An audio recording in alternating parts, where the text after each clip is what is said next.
Hey guys, welcome back to Java tutorial series. In today's lecture, we will be studying about the next two modifications in if statement.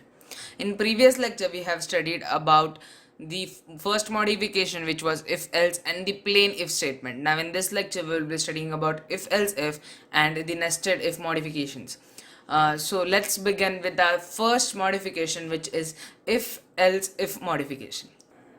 The if else if modification is used in the place where the programmer or the coder wants to give 2 3 conditions for the user who is running the program. So basically, if the first condition is not satisfied, then it will run the second one, or if not the second one, then it will run the third one. So basically, it is like if the first condition is not satisfied, then the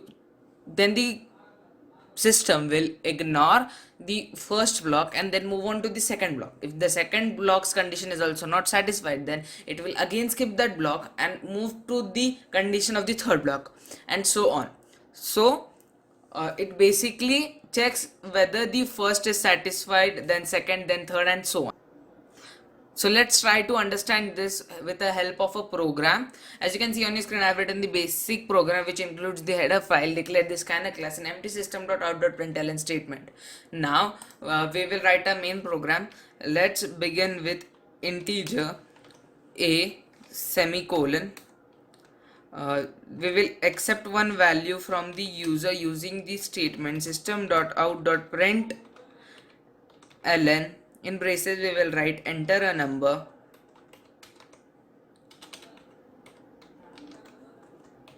Now we will accept that number using the statement a is equal to in dot next int. As you know, this is the input statement for the scanner class.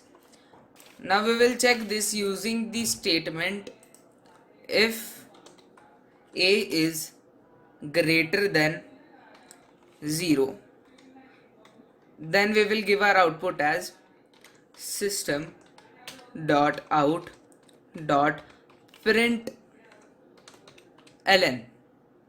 In braces, we will write positive.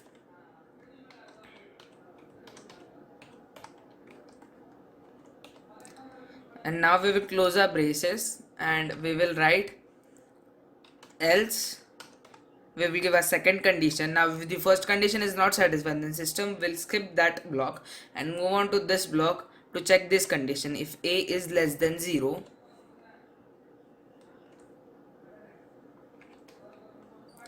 system.out.println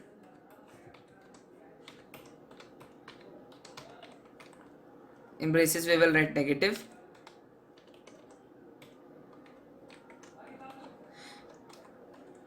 Semicolon at the end. Now we will give the last condition, else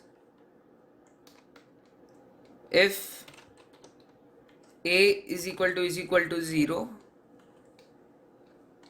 then the system will give us the output as 0.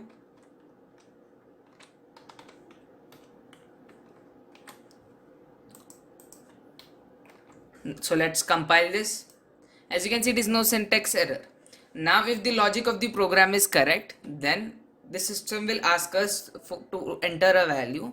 We will enter a value, then system will check whether that value is first greater than 0 or not. If that condition is satisfied, then it will move to its block, the first block, which is the output of positive. Now if the first condition is not only satisfied, then the system will move to the second condition, if a is less than 0. Now if the second condition is also not satisfied, then system will move to the last condition, or if the condition is satisfied, then system will move to the block which is second block and give us the output as negative. And if the third condition should be satisfied in that case, and then the system will give us the output as 0. So let's run our program.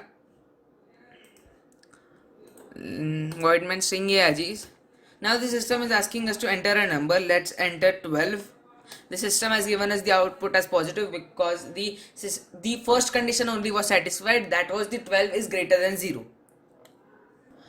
Moving on to the next modification in if statement, which is nested if. You have studied about nested ternary operators in one of my previous lectures.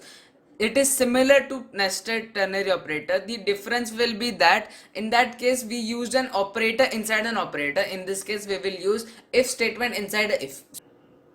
So basically this system first checks the first if statement. If the condition is satisfied, then system will move on to that block. Now inside that block there will again be few if statement, and if those if statements are correct, then the further blocks will be executed.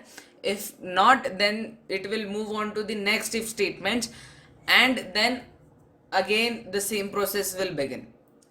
So basically, if the first condition is satisfied, then it will move to the second condition. If the second condition is satisfied, then it will execute, and so on. So let's write a program to understand this better. We will initialize a variable integer a is equal to 13 semicolon. Now we will write a first if statement. If a is greater than or equal to 10, then we will write a nested if a is less than 100,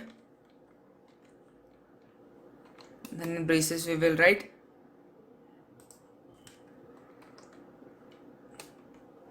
yes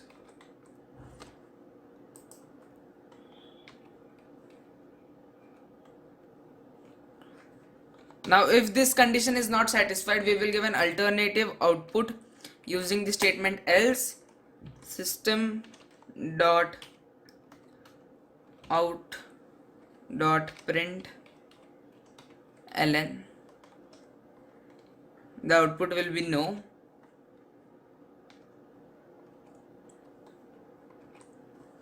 We will close all the braces. So let's compile this. So as you can see, it is class compiled, no syntax error. Now we will try to run a program. As you can see on your screen, we have received our output as yes. So the system first checked the first condition which was satisfied, then it moved on inside the block to execute those statements. So in that block there were some condition statements of if. So the first condition of that block was satisfied, hence it gave the output of yes. So that's it for today. Thank you for watching the video. If you have any sorts of doubt, you can ask me in comment section below. Thank you.